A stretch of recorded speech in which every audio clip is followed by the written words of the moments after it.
Това е много специално място и съм наистина щастлива, че учиш тук за истинската сила на природата. Аз също, Флора.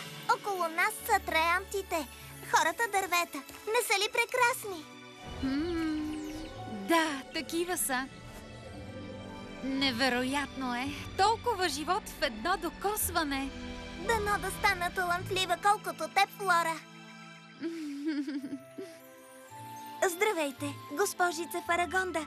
Върнах се. Може ли да вляза?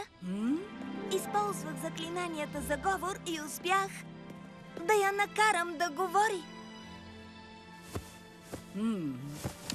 Голяма заплаха, нещастие, опасност, Грифин! Нещастие? Грифин? Облачна кула, засада, Триксите! Успокой се, миличка. Триксите сигурно са се върнали в облачната кула. Това никак не е добре. Имаш право, Рокси, а това сигурно е Грифин.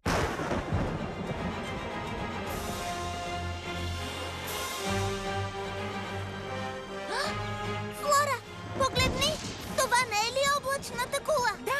Да, тя е. И тя лети. Нещо не е наред.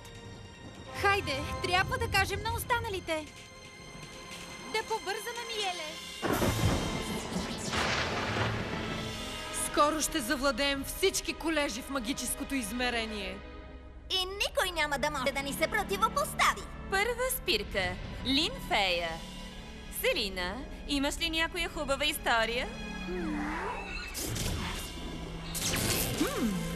Ами да. Всички на Линфея знаят легендата за троянтите. Древните рицари, които били превърнати в огромни дървета.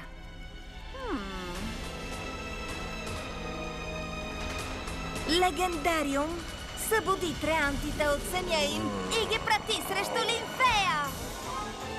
Всички спрете! Нещо определено не е наред. Погледнете горе в небето. Вещиците са успели да накарат кулата да лети. Гледай!